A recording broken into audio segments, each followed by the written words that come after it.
Molt bon dia o bona tarda, perquè ara són exactament 3 quarts d'una del migdia del dilluns 28 de novembre del 2022. Pel carrer sento els meus nebots que estan arribant de l'escola. Avui és un dia plujós, molt London Town. Com podeu veure, no sé si s'aprecia, hi ha gotes a les meves ulleres. Ho veieu? Sí. I com també veieu aquí, la camisa aquesta, que és herència del Piero, i l'americana del Pepón, del seu estimat Pepón, l'americana és Emporio Armani, la camisa és H&M. Els pantalons són Mango, me'ls vaig trobar pel carrer Madrid, a la calle Atocha, i això és una oferta Diorama, o Diadora, o no sé què, unes bambes italianes. Yo soy el anti-influencer, pero como anti-influencer, I like to go dress when I go outside. Y ahora,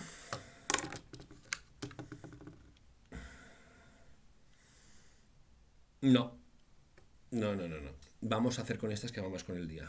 Las amarillas son más sunshine. Entonces,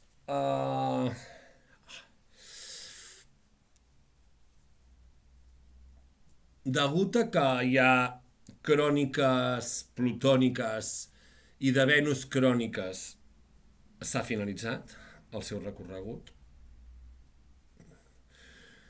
3 setmanes de no poder escriure van fer que em vaig permetre el luxe dissabte de tornar a entrar, i allà, en aquell epíleg amb el Jesús, vaig acabar. Aquest dissabte 26, l'endemà de Santa Caterina, patrona de Torroella del Montgrí. El cas, avui ens toca Arrels del feminisme, 4 lectures feministes del segle XX, que vam començar amb Les Illusions Sex de Simone de Beauvoir, vam seguir amb Manifesto Cyborg de Donna Haraway, vam seguir, estem ara amb Gender Trouble o El gènere en disputa de Judith Butler, i acabarem next week amb la teoria King Kong Theory de la Virginie Despentes. Us recomano l'article de divendres que va sortir a La Vanguardia sobre el nou llibre de Paul Beatriz Preciado, que ha escrit durant els temps de la pandèmia de la Covid, tot ella li va agafar, i on diu que la Covid és la pandèmia de la gent normal. Amb això és com si haguéssim estat fent una crítica amb que durant anys sempre s'ha pensat que la pandèmia agafava l'altra, i aquestes pandèmies, sobretot la més important dels últims anys, va ser la sida, no? Que agafava drogadictes, prostitutes i homosexuals. I yonquis. Ja ho he dit, prostituta. El cas, te li faré 2 recomanacions. Jo ara que sóc un cat person, aquest llibre està molt bé. És d'il·lustracions, vale? I és preciós. És el lenguaje de los gatos, veieu per exemple aquí com interpretar certes mirades,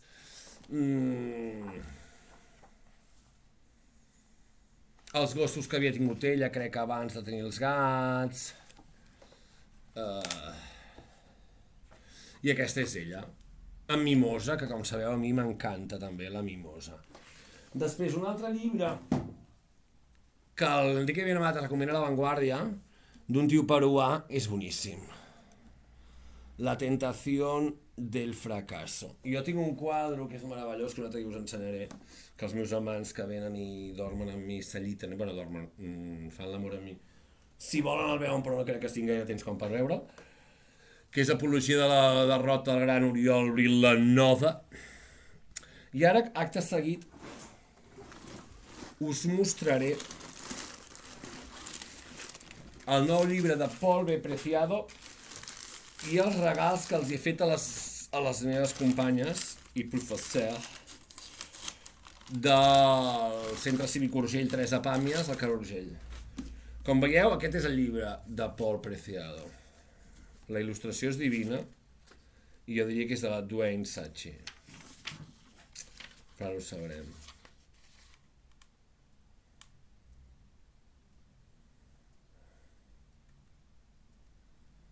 Ah, no, és de Paul B. Preciado, la il·lustració. Molt influenciat pel Dwayne Sachi, eh?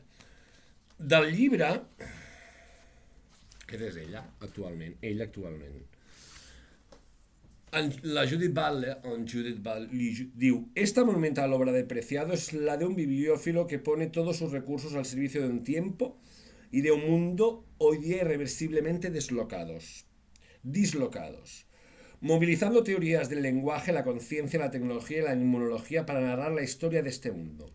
El libro de Preciado hace añicos las estructuras binarias responsables de la destrucción del amor y del futuro. Aquí una canción, allí un poema. El suyo es un pensamiento que trasciende el género y los géneros, que no nos deshace en el mejor sentido de la palabra. Un compromiso implacable contra las peores formas de disolución. Judith Butler. Disforia Mundi es un diario de la transición. Va a cubrir una aquí de sobre para que no me veo, para que no veo nada, ¿eh?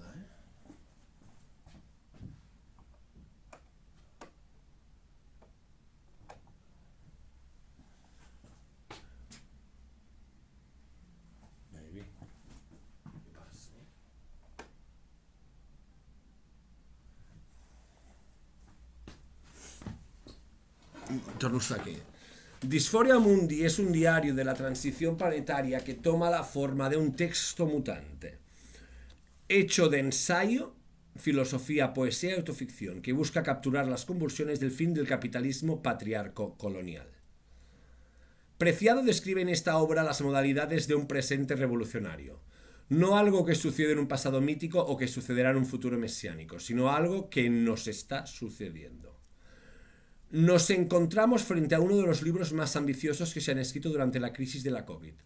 Un libro mundo donde el autor recoge los cambios que se están produciendo en todos los ámbitos sociales, políticos, sexuales.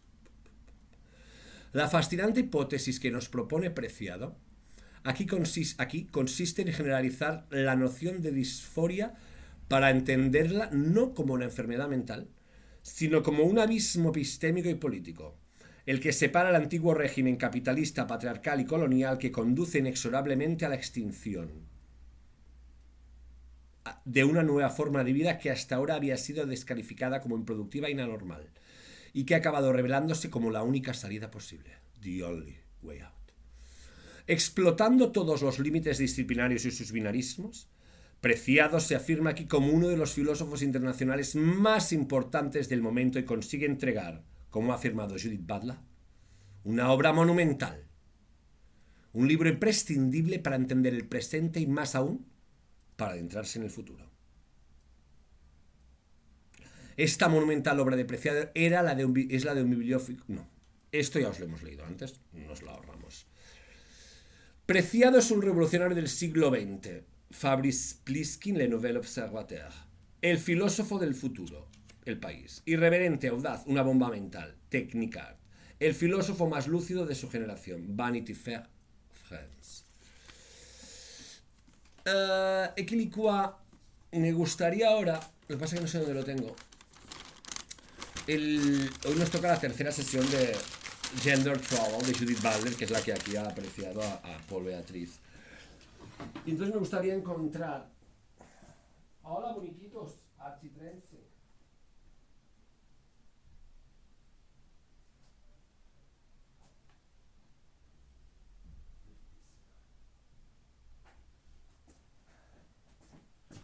Pues sí. Había. Aquí tenemos que yo creo que me la acabé o no. ¿Cómo estamos? Creo que sí. Déjame pensar.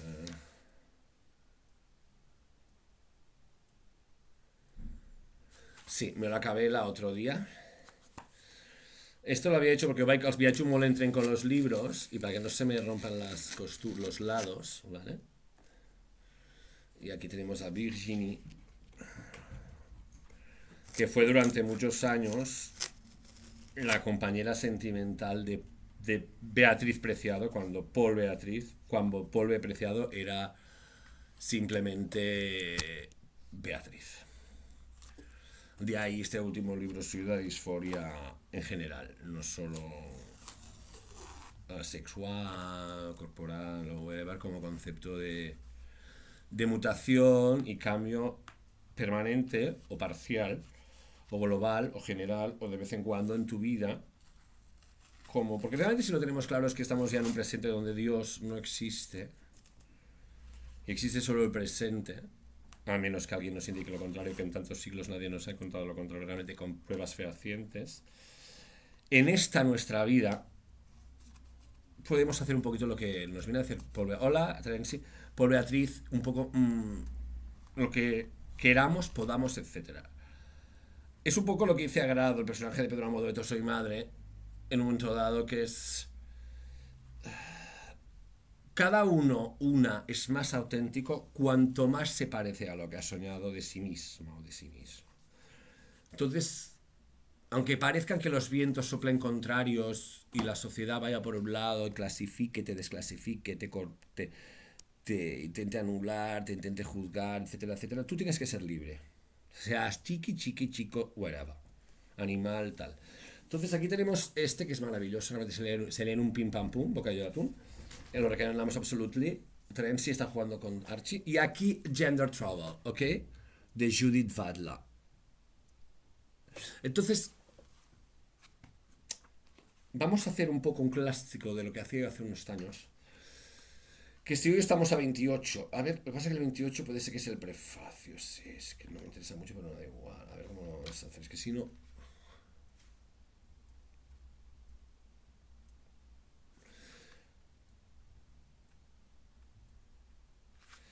La página 28. Cuando tales categorías se ponen en tela de juicio, también se pone en duda la realidad del género. La frontera que separa lo real de lo irreal se desdibuja y es en ese momento cuando nos damos cuenta de que lo que consideramos real, lo que invocamos como el conocimiento naturalizado del género es, de hecho, una realidad que puede cambiar y que es posible replantear, llámese subversiva o llámese de otra forma.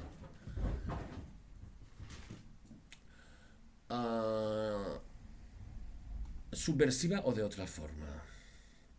Aunque esta idea no constituye de por sí una revolución política, no es posible ninguna revolución política sin que se produzca un cambio radical en nuestra propia concepción de lo posible y lo real.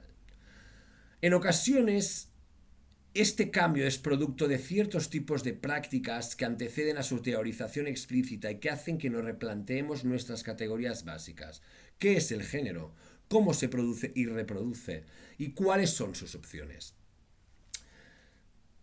En este punto, el campo sedimentado y reificado de la realidad de género se concibe como un ámbito que podría ser de otra forma, de hecho, menos violento.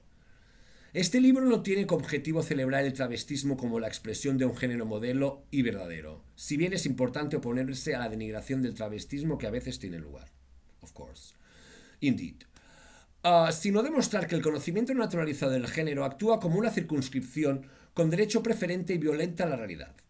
En la medida en que las normas de género, dimorfismo ideal,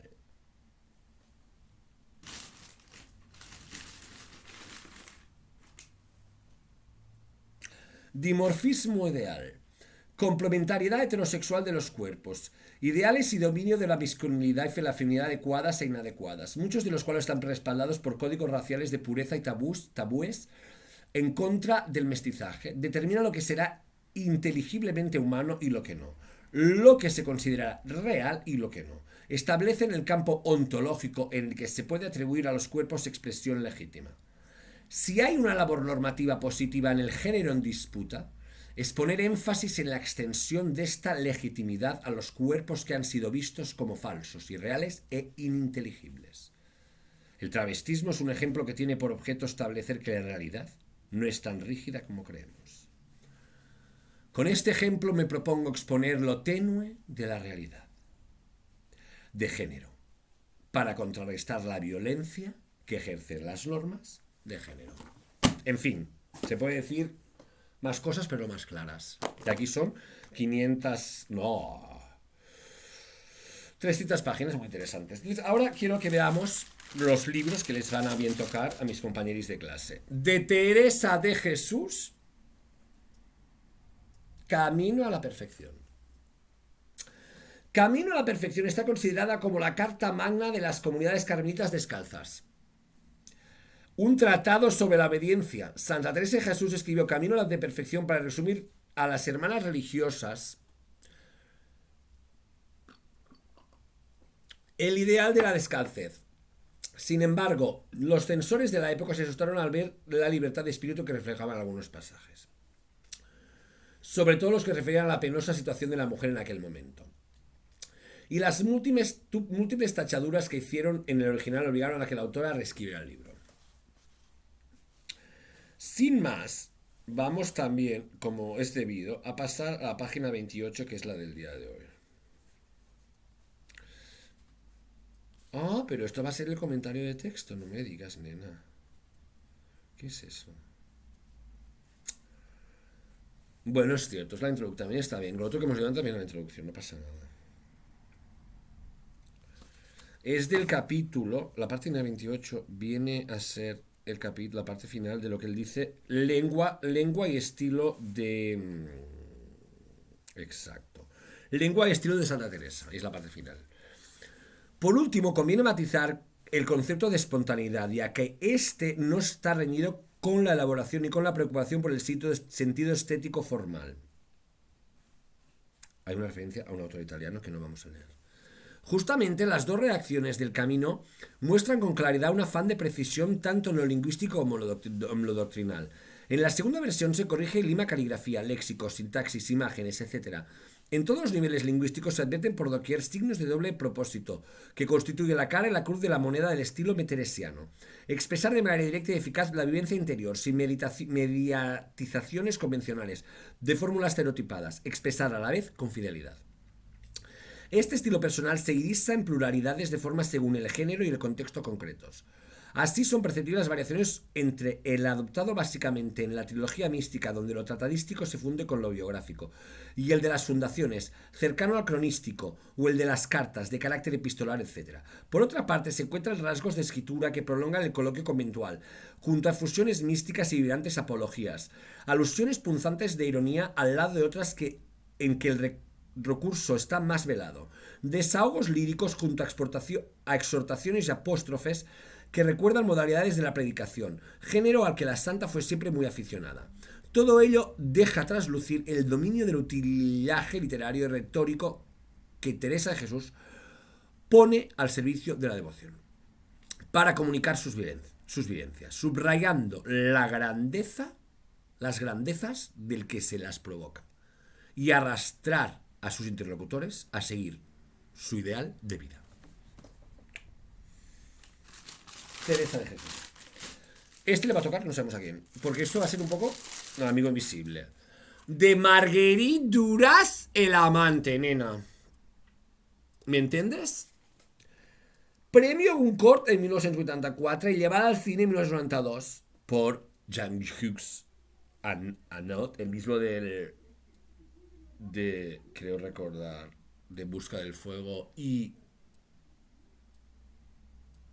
El hombre de la rosa. Esta novela autobiográfica narra con la intensidad del deseo y el oso del deseo la historia de amor entre una adolescente de 15 años y un acaudalado comerciante chino de 26, que se desarrolla en los escenarios coloniales de Indochina. Esta jovencita, bellísima pero pobre, no es otra que la propia Marguerite Duras, quien rememora no solo su singular vivencia, sino también las apasionadas y tensas relaciones que desgarraron a su familia y que, prematuramente, grabaron en su rostro los implacables surcos de la madurez.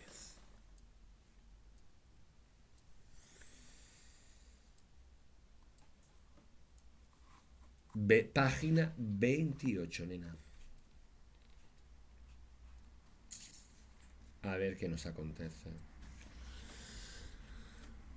La pequeña del sombrero de fieltro aparece a la luz fangosa del río, sola en el puente del transbordador, acodada en la borda. El sombrero de hombre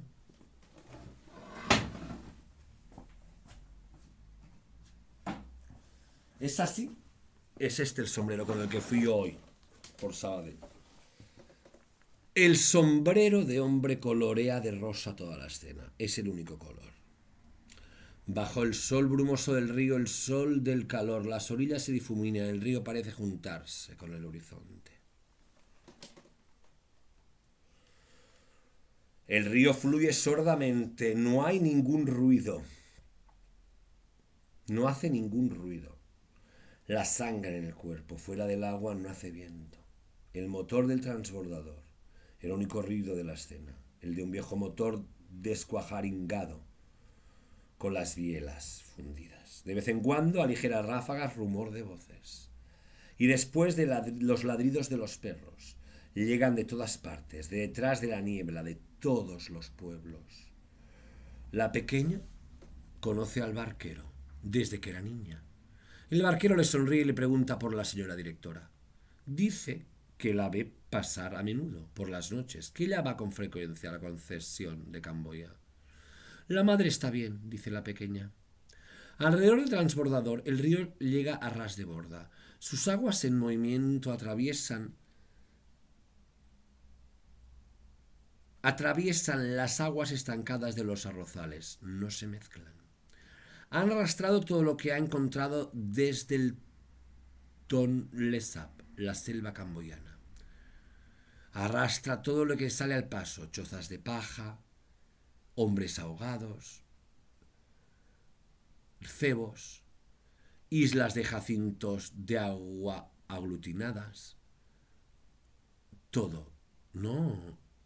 Todo lo que sale a su paso, chozas de paja, selvas, incendios extinguidos, pájaros muertos, perros muertos, tigres, búfalos ahogados, hombres ahogados, cebos, islas de jacintos de agua aglutinadas. Todo va hacia el Pacífico. Nada tiene tiempo de hundirse, todo es arrastrado por la tempestad profunda y vertiginosa de la corriente interior.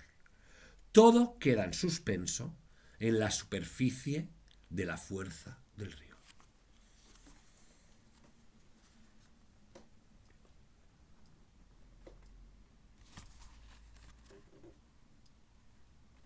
Voilà. A ver quién me toca esto, no lo sabemos, nena. Me comprometo a saber el nombre de pila de mis compañeras, compañeros, compañeros de clase y decir a cada cual le ha tocado qué.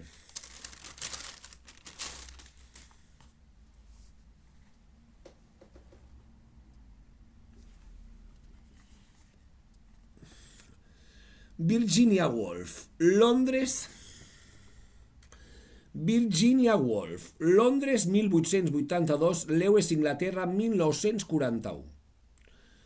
Participó del Signe Grupo de Bloomsbury y fundó con su marido una editorial en la que publicó, entre otros escritores relevantes, a sus amigos T.S. Eliot y Catherine Mansfield. Además del celebérrimo ensayo Una habitación propia, 1929, o de novelas tan importantes como La senyora de l'Alloway, 1925, o El Alfaro, 1927, Woolf también escribió una valiosa obra de cuentos de la que recogemos aquí una muestra representativa.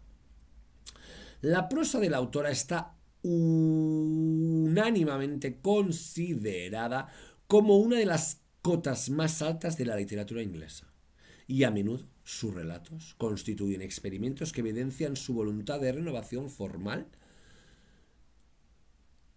que la encumbró al exclusivo panteón de los mejores escritores del siglo XX. Página 28. Comme d'habitude.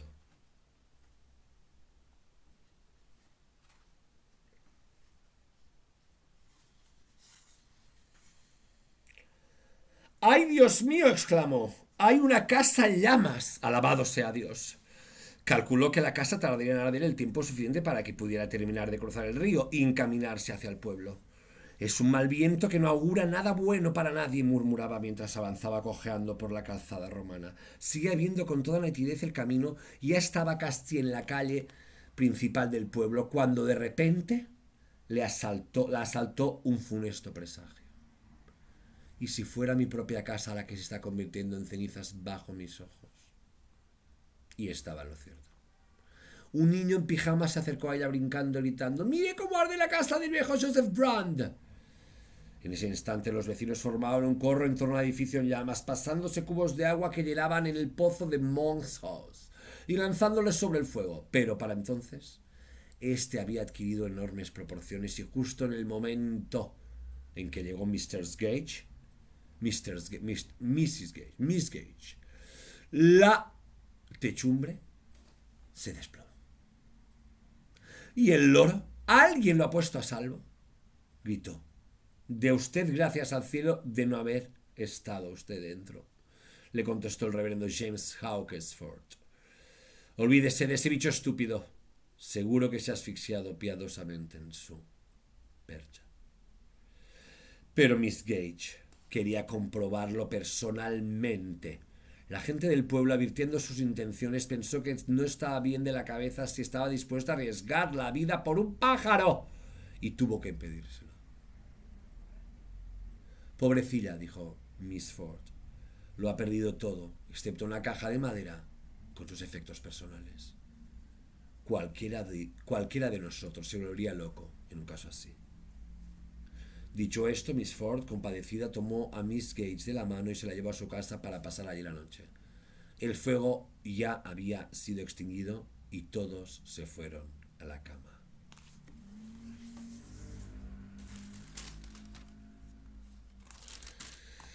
Très interesante y la portada maravillosa. Seguimos, esto va a ser más largo que un día sans pont, pero hoy hay más contenido, como podéis ver. No diría que el otro nos Ana María Matute, nena. Una escritora descomunal, una autora clave en la literatura española contemporánea, un ejemplo de exigencia, de rigor y de lucidez, dice la gran Almudena Grandes, dijo. Con la guerra civil lejana y próxima a un tiempo, quizá más temida por invisible, como telón de fondo, primera memoria, premio Nadal del 59, narra el paso de la niñez a la adolescencia de Matía, la protagonista, y su primo Borja. Los dos viven en casa de su abuela, en un mundo insular, ingenuo y misterioso a la vez. A través de la visión particularísima de la muchacha sin madre y con el padre desaparecido, asistimos a su despertar a la adolescencia, cuando, una vez se ha roto el caparazón de la niñez, el fuerte resplandor de la realidad ciega y asombra, y hasta a veces duele. Página 28. 28.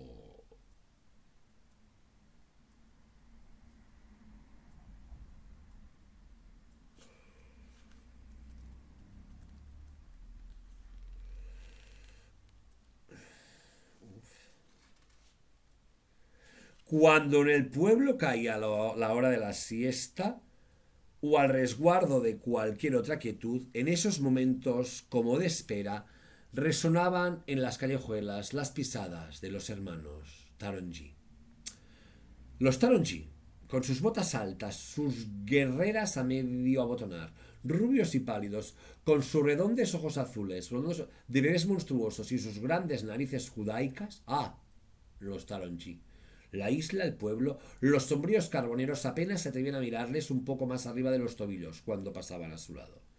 Los Taronji llevaban los sospechosos a la cuneta de la carretera, junto al arranque del bosque, más allá de la plaza de los judíos, o a la vuelta del acantilado tras rebasar Son Mayor. ¡Borja, Borja!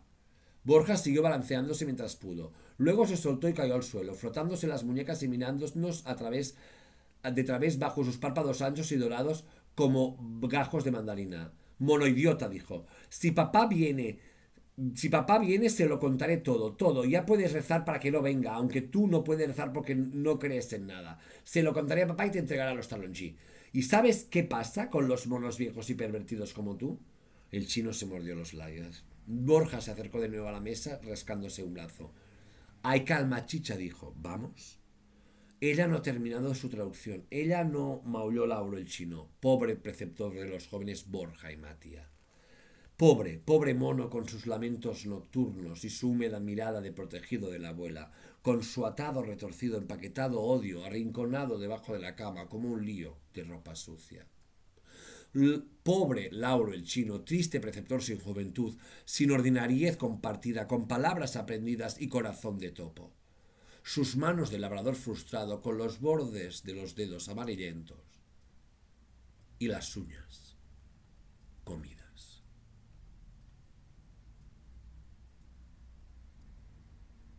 Algo me hacía presentir el secreto de Borja y el chino, pero aunque Borja me hablara a veces de esas cosas, no las entendía aún. Primera memòria, Anna Maria Matute, Premi Nadal al 1959.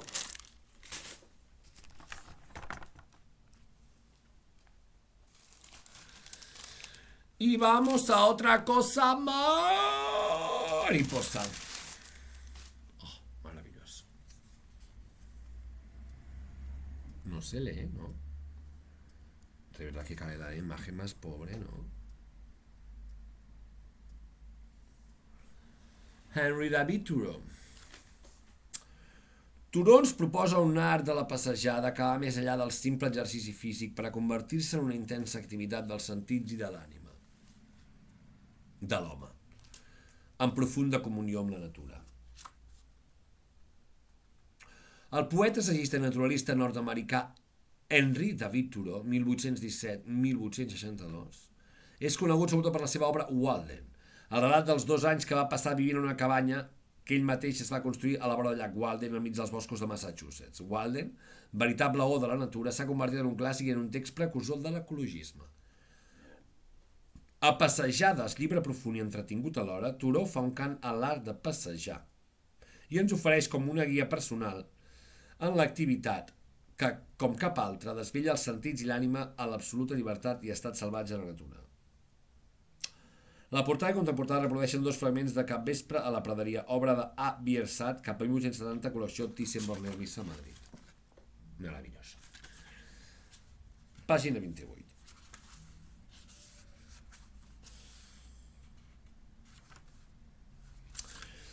On és la literatura que dona expressió a la natura? Seria un poeta vell. Seria un poeta vell a qui pogués requisar per al seu servei els vents i els rius perquè parlessin per ell. Aquell qui clavés els mots al seu sentit primitiu. Tal com els pagesos claven a la primavera les estaques que la gebrada ha aixecat. Aquell qui fes sortir les seves paraules cada vegada que les fes servir, que les trasplantés. A la seva pàgina, amb la terra enganxada a les arrels. Aquell, les paraules del qual fossin tan autèntiques, fresques i naturals que semblessin obrir-se com els brots en acostar-se a la primavera, encara que jaguessin mig ofegades entre 2 fulls florits en una biblioteca. Sí, per puncellar-hi i donar-hi fruit, a la seva manera, anualment, per al lector fidel, en harmonia amb la natura que les envolta. No conec cap poesia que expressi adequadament aquest anhel per la salvatgia. Vista des d'aquest cantó, la millor poesia és insulsa. No sé on puc trobar en cap literatura antiga o moderna una exposició satisfactòria d'aquesta naturalesa que jo conec. Us adonareu que demano una cosa que cap època clàssica o elisabetiana, que cap cultura en definitiva pot oferir. La mitologia s'hi acosta més que cap altra cosa. Almenys la mitologia grega té les arrels en una naturalesa molt més fèrtil que la literatura anglesa. La mitologia és la collita que va donar al vell món abans que el seu sol s'exhaurís. Abans que la plaga fes malbé la fantasia i la imaginació i que continua donant allò on el seu vigor primitiu no ha perdut forces. Totes les altres literatures no duren més que els oms que fan ombra a les nostres cases, però la mitologia és com el gran drago de les Illes Canàries, vella com la humanitat, i tant si aquesta perdura com si no, ho farà tant com ella, perquè la descomposició de les altres literatures forma la terra en la qual prospera.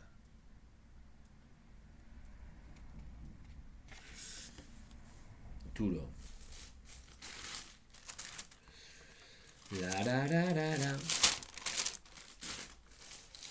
Oh, Dios mío, he comprado muchísimo.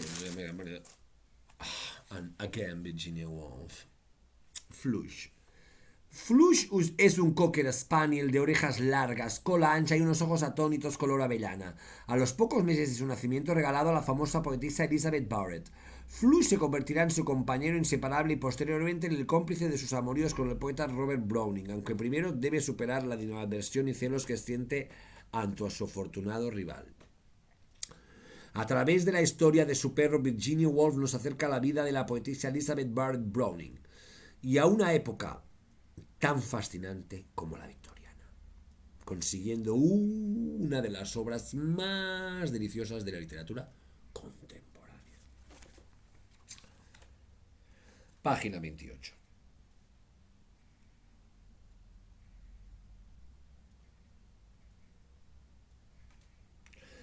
Le dispusieron el coche. Miss Barrett se levantó del sofá, velada y bien arropada. Bajó las escaleras. Es que os quería enseñar si pero no lo veis. Bajó las escaleras. Bajó las escaleras. Desde luego, Flush la acompañaba. Saltó al coche en cuanto ella subió. Tendido en su regazo, vio maravillado desfilar ante sus ojos toda la magnificencia de Londres en su mejor temporada. El coche recorrió Oxford Street. Flush vio casas construidas casi solo con vidrio. Vio ventanas en cuyo interior se cruzaba colgaduras de una alegre policromía, o en las que se amontonaban brillantes piezas rosadas, purpúreas, amarillas. El coche paró.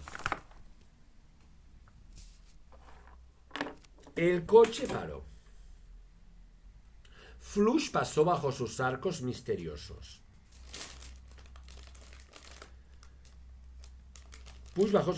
Formados por nubecillas de transparencias de gasas coloreadas.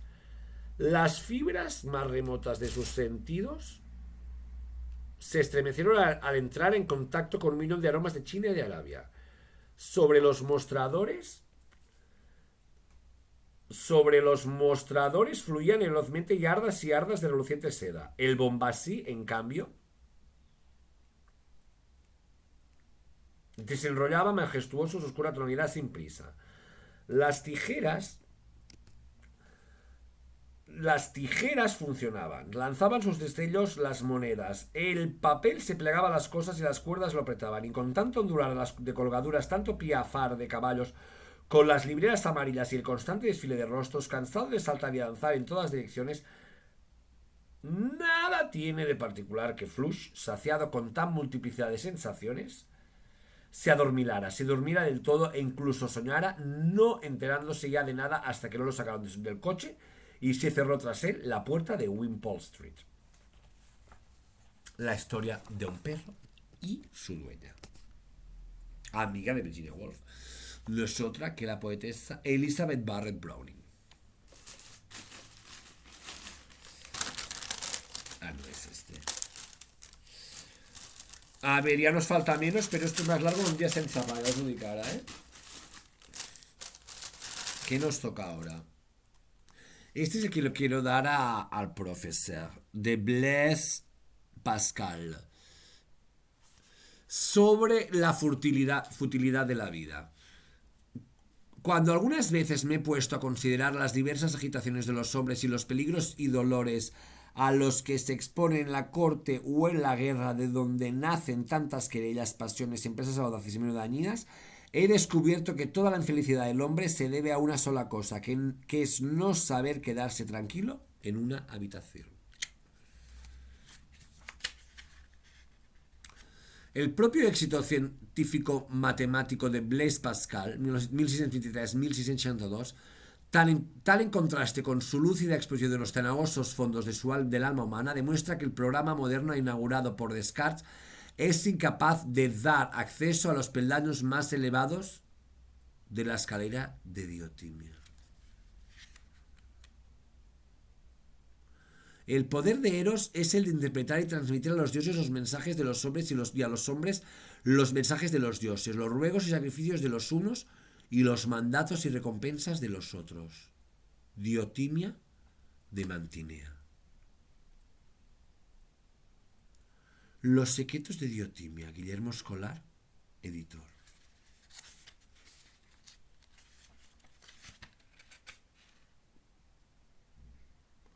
Traducción de Lucía Estepa Nieto. 2022. Página 28, a ver.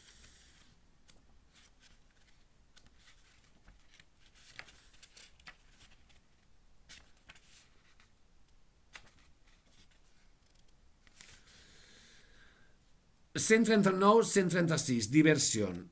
Cuando algunas veces me he puesto a considerar las diversas agitaciones de los hombres y los peligros y dolores a los que se exponen en la corte o en la guerra de donde nacen tantas querellas, pasiones, empresas audaces y miedo de niñas, etc., he descubierto que toda la infelicidad del hombre se debe a una sola cosa, que es no saber quedarse tranquilo en una habitación. Un hombre que goza de medios de vida suficientes, si supiera quedarse en casa a gusto, no saldría de allí para ir al mar o al asedio de una ciudad. Si se paga un precio tan caro por un cargo en el ejército, no es sino porque resulta insoportable no moverse de la ciudad. Y si se buscan los ratos en compañía de los demás y la diversión del juego, no es sino porque somos incapaces de quedarnos a gusto en nuestra casa. Pero al pensar más detenidamente en ello, y cuando después de haber encontrado la causa de todas nuestras desgracias, he querido descubrir su razón, he encontrado que existe una muy evidente, que consiste en la desgracia natural de nuestra condición débil y mortal, tan miserable que nada puede consolarnos cuando nos paramos a pensar en ella. Cualquiera que sea el cargo social que imaginemos para nosotros mismos, si agrupáramos todos los bienes que pueden pertenecernos, la realeza sería sin duda la posición más hermosa del mundo y, sin embargo, imaginémosla acompañada de todas las satisfacciones que pueden corresponderles. Si carece de diversiones y le deja considerar y reflexionar sobre lo que es, esa la felicidad no se sostendrá y caerá necesariamente en la visión de lo que la amenaza, en las rebeliones que pueden producirse finalmente, en lo inevitable de las enfermedades y la muerte. De modo que si carece de lo que llamamos diversión, será desgraciado y lo será en mayor medida que el menor de sus súbditos que juega y se divierte. De ahí que se busquen tanto el juego y la compañía de las mujeres, la guerra y los altos cargos. No es que se encuentre en ellos una felicidad verdadera, ni que la verdadera dicha consista en tener el dinero que podamos ganar con el juego o en la liebre que hemos estado persiguiendo. No los querríamos si no nos los ofrecieran. Lo que se busca no es ese estado lánguido y apacible que nos permite pensar en nuestra desgraciada condición, ni en los peligros de la guerra, ni en el esfuerzo de los trabajos, sino en el ajetreo que nos evita pensar en ello y nos entretiene. Razón por la cual preferimos la caza de la presa a su captura.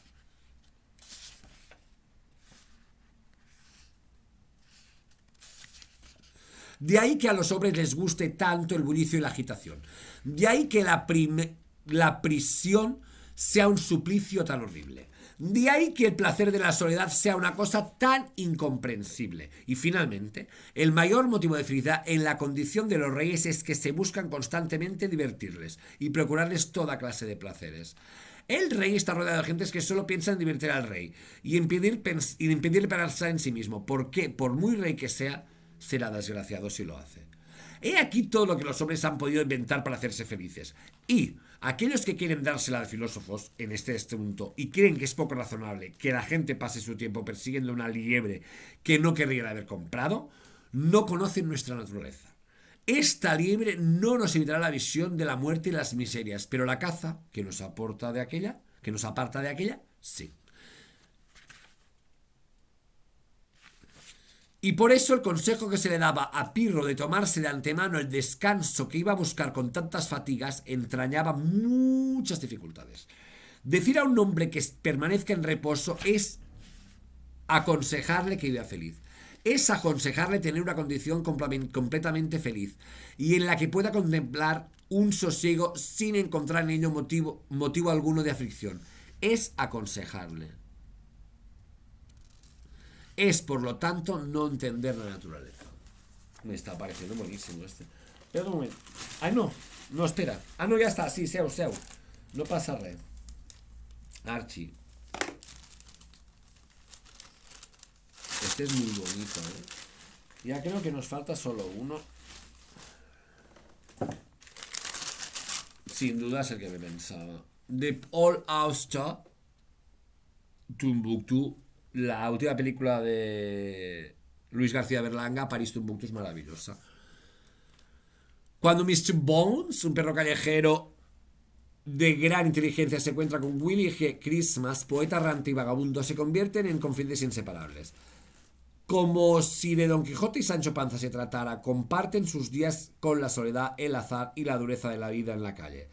El día en que el escritor presiente que su muerte está cercana y que se aproxima a un mítico mundo al que él llama Tumbuktu, decide iniciar un último viaje a Baltimore para buscar a su antigua maestra y confiarle a su fiel amigo.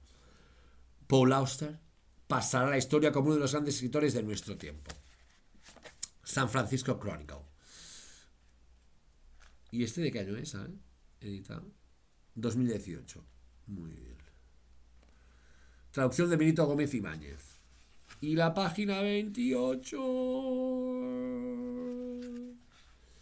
¡A tomar por culo, tío!, dijo Willy, apagando el aparato sin pensarlo dos veces.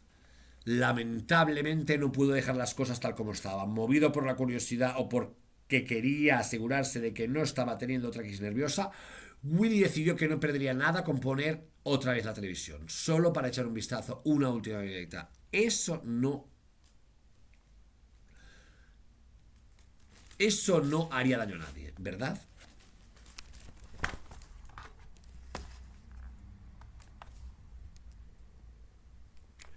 Eso no haría daño a nadie, ¿verdad?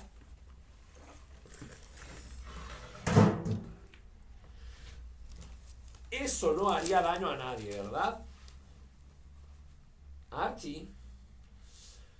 Mejor salir ahora de dudas que andar con aquella cagada navideña recomiéndole durante los siguientes 40 años. 40 years. Y este aquí que apareció otra vez. Allí estaba el puñetero Santa Claus haciendo un gesto.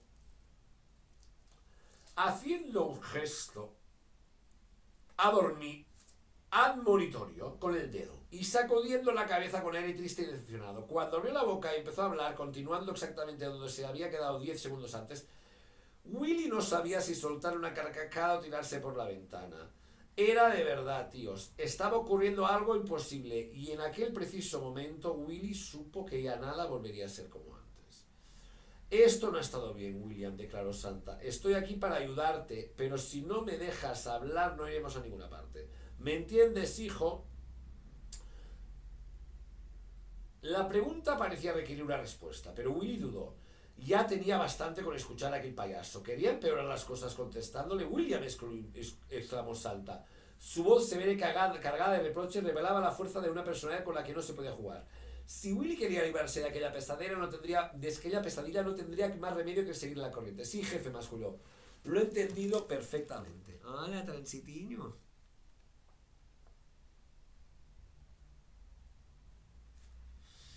Sí, jefe, masculó, lo he entendido perfectamente. El hombre gordo sonrió. Entonces, muy despacio, la cámara se movió para enfocarle en primer plano. Santa se quedó ahí unos segundos mesándose la barba, aparentemente absorto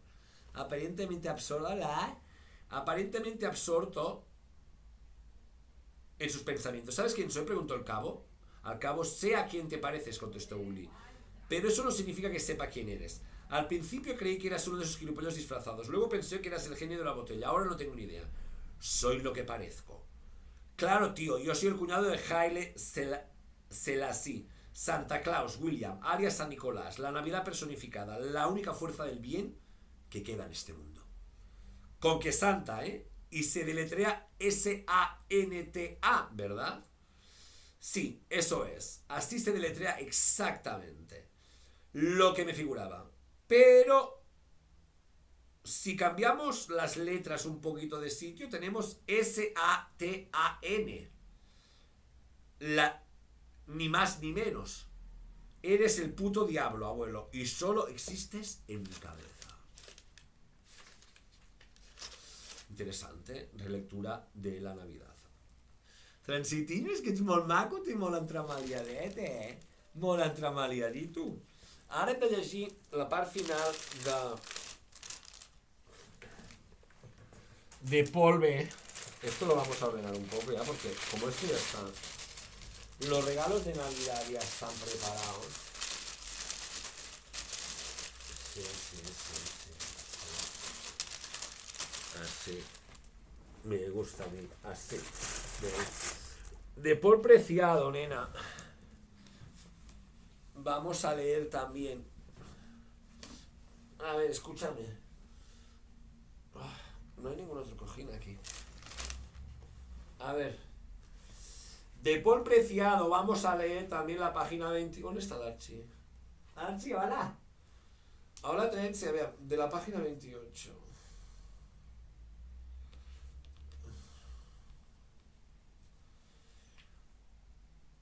Perfecto. Mira, es página 28. Atentes, ¿eh? COVID y generalización de la disforia. En unos escasos meses de la pandemia de la... Mira, estoy como un poco como con frío, ¿vale? Me voy a poner...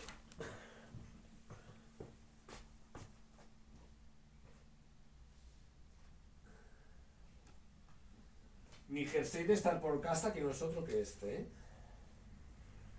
Que me encanta.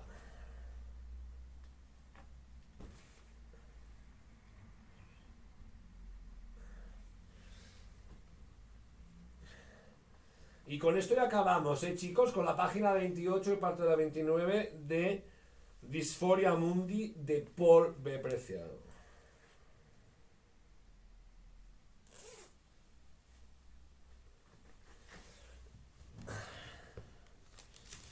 A ver, chiquis.